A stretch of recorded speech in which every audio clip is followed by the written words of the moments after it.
Muy buenos días. Digo bien, son las 11 de la mañana aproximadamente. Hoy vamos a hablar de los excesos que se cometen con el lenguaje inclusivo. Quiero hacer una matización. Esto responde fundamentalmente a la petición de Miguel, un profesor de un instituto que me hacía una pregunta que ahora veremos. Tienen ustedes en pantalla un tuit contestando la Academia Española de la Lengua sobre el correcto uso del artículo masculino para referirse a colectivos amplios. Ahí tienen ustedes la etiqueta del tuit de la Real Academia.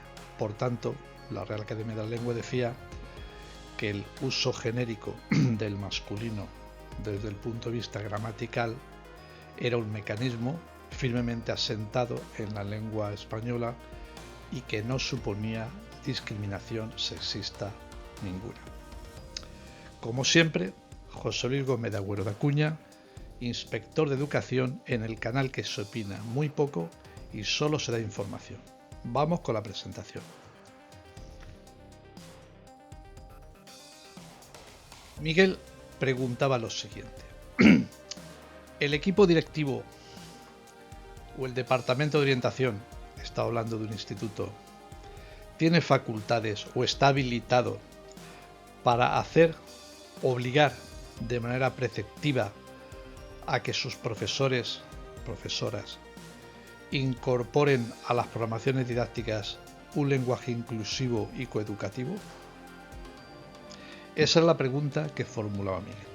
Bueno, vamos a ver qué dice la legislación, si es que dice algo. Vamos a hacer algunas consideraciones y también, evidentemente, con algunos ejemplos para finalizar con la contestación que en su momento yo le di a Miguel. Normativa aplicable. Se puede traer a colación diversa normativa. Yo evidentemente traigo la que más próxima, la que más cercana está al entorno educativo. La Ley Orgánica de Educación, la LOE, establece en todas las etapas del sistema educativo, previas a la universidad, establece que ha de tenerse en cuenta la igualdad de género como principio educativo básico de todas las etapas. Hay una ley específica, una ley 3/2007, que habla de la igualdad efectiva de mujeres y hombres. Y le traigo en esta primera pantalla, les traigo algunos artículos. Ahí los tienen ustedes y los pueden leer. Empieza hablando de que los poderes públicos tendrán que implementar en sus procedimientos un lenguaje no sexista. Asimismo, cuando habla de la sociedad de la información, se dice que los lenguajes utilizados por la administración desde el punto de vista de la información también se alejarán de los contenidos sexistas. Por tanto, ha de utilizarse un lenguaje no sexista. Y hay dos artículos más que se refieren a las corporaciones de Radio Televisión Española y a la Agencia EFE, que son medios de comunicación públicos, en los que evidentemente se indica que sus procedimientos, sus directivas de comunicación tienen que ser no sexistas. Este sería el primer avance de la norma que yo traigo a colación, la LOE y la Ley para la Igualdad Efectiva de Hombres y Mujeres, o de mujeres y hombres. Y en esta parte, que sería normativa aplicable 2, pues traigo la conocida vulgarmente, o más que vulgarmente, coloquialmente, como ley trans, que es la ley para la igualdad efectiva de las personas trans y para la garantía de los derechos de las personas LGTBI. Tengo una presentación que habla sobre el hecho educativo, la trascendencia educativa de esta ley. La van a ver ustedes por aquí arriba el enlace. Bueno, pues esta ley modifica algunos aspectos del Código Civil en una disposición final, fundamentalmente en lo que respecta al concepto de progenitor. El Código Civil habla de la paternidad, del padre, y bueno, habida cuenta de que actualmente es evidente que las uniones de pareja no son solamente de hombre y mujer, sino que hay otras fórmulas de unión de pareja del mismo sexo, pues traslada el concepto de padre, de paternidad, al concepto de progenitor. Luego habla del progenitor gestante y demás, ¿no? Pero son aspectos de filiación. Vamos a hacer algunas consideraciones. La primera consideración: la inclusión educativa recogida en la Ley Orgánica de Educación hace referencia a la no discriminación por razón de género, social, personal o de cualquier otra índole. Evidentemente, el uso correcto del lenguaje es un principio que apoyaría, digamos, esta intención. La Ley Orgánica de Educación establece que no se puede discriminar por razón de género, social o personal o de cualquier otra índole al alumnado en los centros educativos. Pero esta ley no establece estrictamente un sistema de códigos de lenguaje ni inclusivo ni no sexista.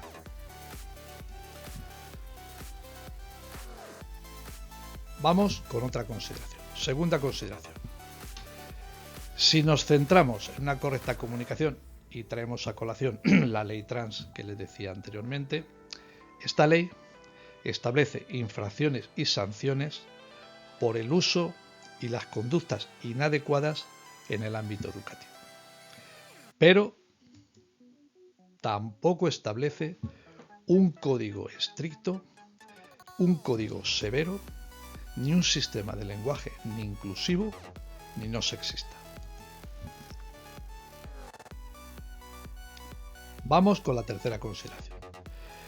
La Real Academia Española de la Lengua, ya lo hemos dicho anteriormente, se ha manifestado en diferentes ocasiones indicando que el uso genérico gramatical del artículo masculino, cuando es comprensivo de todo un colectivo, no se le puede considerar en contra de la inclusión y no se le puede considerar como discriminación sexista. El uso gramatical del artículo masculino cuando se refiere a un colectivo. Por ejemplo, si decimos el ser humano, artículo masculino, no se refiere solamente al hombre, se refiere a toda la humanidad. ¿Se podría haber utilizado la humanidad? Se puede haber utilizado la humanidad, pero si en una programación didáctica se habla del ser humano, pues esto es perfectamente correcto según la Academia de la Lengua Española. Por tanto, la RAE tampoco establece un código concreto de lenguaje inclusivo. He consultado, lo hacemos todos en internet, digo, a ver si alguna universidad establece alguna guía sobre el lenguaje no sexista o el lenguaje inclusivo. Y llegué a la Universidad Politécnica de Madrid, que tiene una guía de lenguaje no sexista. Y en alguno de sus preámbulos se dice que el lenguaje no sexista es aquel que no jerarquiza, ni excluye, ni valora más a una parte que a otra, hablando de hombres y de mujeres. Y luego dice las expresiones que debe de evitar el lenguaje para ridiculizar o minusvalorar a las mujeres frente a la posición de los hombres. Les aconsejo que lean esta guía. Bueno, es una guía de la que yo les extraigo ahora algunos ejemplos. Pero esta guía tampoco establece un código concreto de lenguaje inclusivo. Sí que es verdad que es una guía para el uso correcto de un lenguaje no sexista. Bien, vamos a ver algunos ejemplos y vamos a ver cuál es el uso excesivo del lenguaje inclusivo no sexista, incluso en la propia guía de la Universidad Politécnica de Castilla-La Mancha, que adorna perfectamente el título de esta presentación: los excesos del uso del lenguaje inclusivo o del lenguaje no sexista. No les voy a leer todas las fichas que aparecen en pantalla.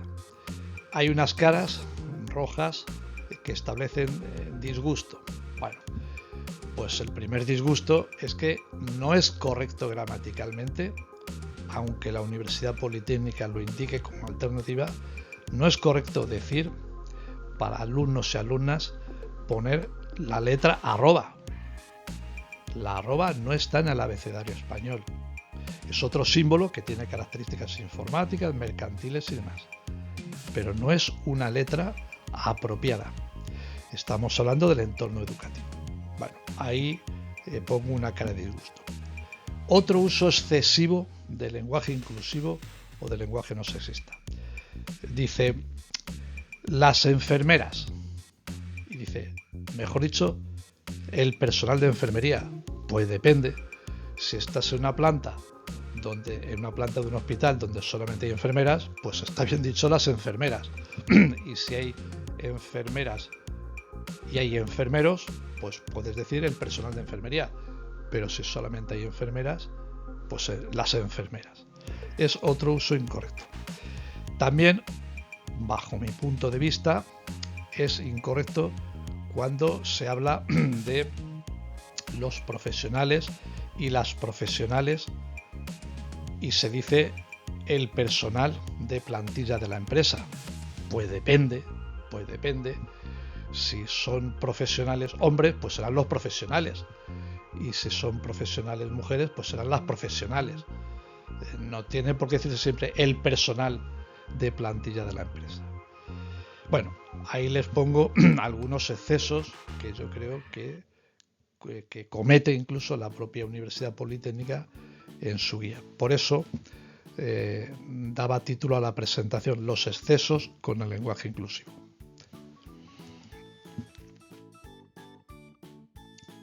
Ahora viene la contestación que yo le di al profesor, a Miguel. El profesor no está obligado, ningún profesor ni ninguna profesora está obligado a implementar una determinada tipología de lenguaje. Lo que sí está obligado es a evitar. ¿Qué tiene que evitar?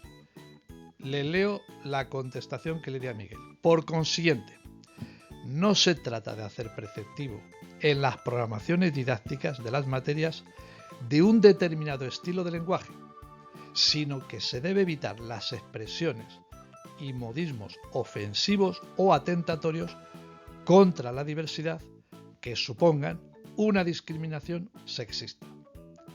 En todo caso, hay que respetar una lengua que hablan más de 400 millones de personas en el mundo, hombres y mujeres, y sobre todo respetarlo en el entorno que están ustedes, en el entorno educativo.